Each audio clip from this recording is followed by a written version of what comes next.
Ken Sagopi, seri 74, Raden Haryo Prabu Rukmo Triman. Raden Haryo Prabu Rukmo tidak tahu apa maksud dari kakaknya.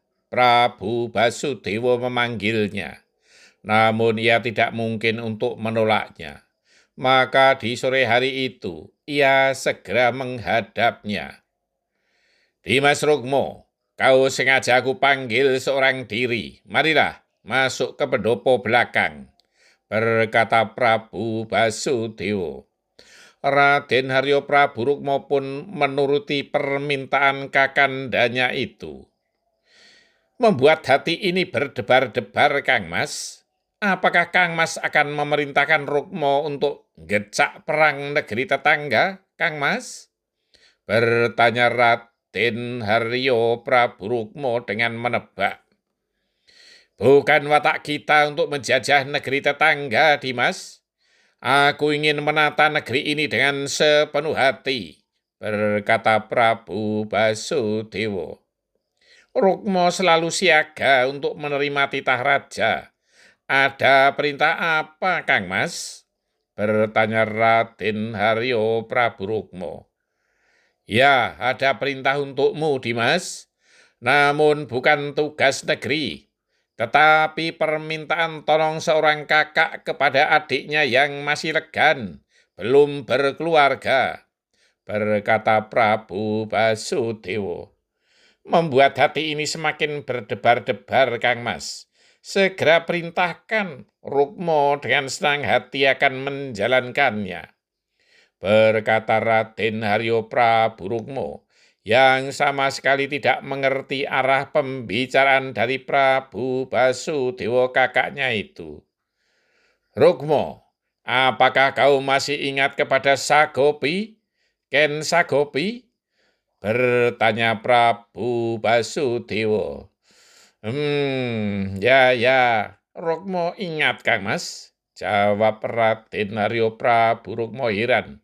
Karena tiba-tiba kakaknya itu bertanya tentang Ken Sagopi. Bagus jika demikian. Dia seorang pesinden yang bersuara merdu dan cantik jelita. Kau pasti ingat itu, lanjut Prabu Basudewa. Raden Haryo Prabu Rukmo hanya mengangguk-angguk, namun tidak tahu maksud dari kakaknya itu. Ketahuilah, dia sekarang telah memiliki anak yang lincah dan kuat. Anak itu bernama Udowo. Dia adalah anakku, tetapi tidak mungkin aku boyong ke istana. Dia dan Ken Sagopi berada di Kademangan Widoro Kandang. Ken Sagopi aku titipkan kepada Ki Demang Ontogopo untuk menjaganya. Sepengetahuan warga Kademangan Widoro Kandang, Ken Sagopi merupakan istri dari Ki Demang Ontogopo, namun sesungguhnya bukan. Ki Demang Ontogopo tidak akan berani menyentuh Ken Sagopi, lanjut Prabu Basudewa. Raden Haryo Prabu Rukmo mengangguk kecil. Ken Sagopi adalah istri selirku, namun aku sekarang sudah tidak mungkin untuk berkunjung ke Widoro Kandang. Karena aku adalah seorang raja, kasihan Sagopi. Karena Ki Demang Ontogopo tidak mungkin dan tidak bisa sebagai seorang suami. Ken Sagopi sangat membutuhkan seorang lelaki.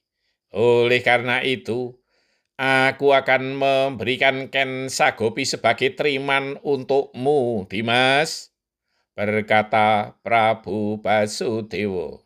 Kang Mas, hanya itu yang terucap dari Raden Haryo Prabu Rukmo. Tidak ada alasan untuk menolak, seperti katamu yang akan menuruti permintaanku. Terimalah Nawolo ini untuk Sagopi. Dia pasti bisa mengerti keadaanku sebagai seorang raja, berkata Prabu Basudewa sambil menyerahkan sepucuk surat kepada Raden Haryo Prabu Rukmo. Prabu Basudewa segera meninggalkan Raden Haryo Praburukmo seorang diri. Raden Haryo Praburukmo tercenung beberapa saat. Ia sama sekali tidak menduga akan permintaan dari kakaknya itu. Sore hari itu, Raden Haryo Praburukmo segera berganti busana sebagai seorang pengembara. Ia membawa bekal secukupnya dan segera memacu kudanya menuju ke Kademangan Widoro Kandang yang telah ia ketahui arahnya. Namun Raden Haryo Praburukmo harus bermalam di perjalanan. Raden Haryo Praburukmo tahu bahwa setelah bulak panjang ini ada padukuan yang bisa untuk bermalam. Raden Haryo Praburukmo mencari rumah Ki Bekel di padukuan itu. Ki Bekel Kaliwiru menerima dengan senang hati seseorang yang ingin bermalam di rumah Bekel itu. Kepada Ki Bekel, Raden Haryo Praburukmo mengaku bernama Joko Rukmo.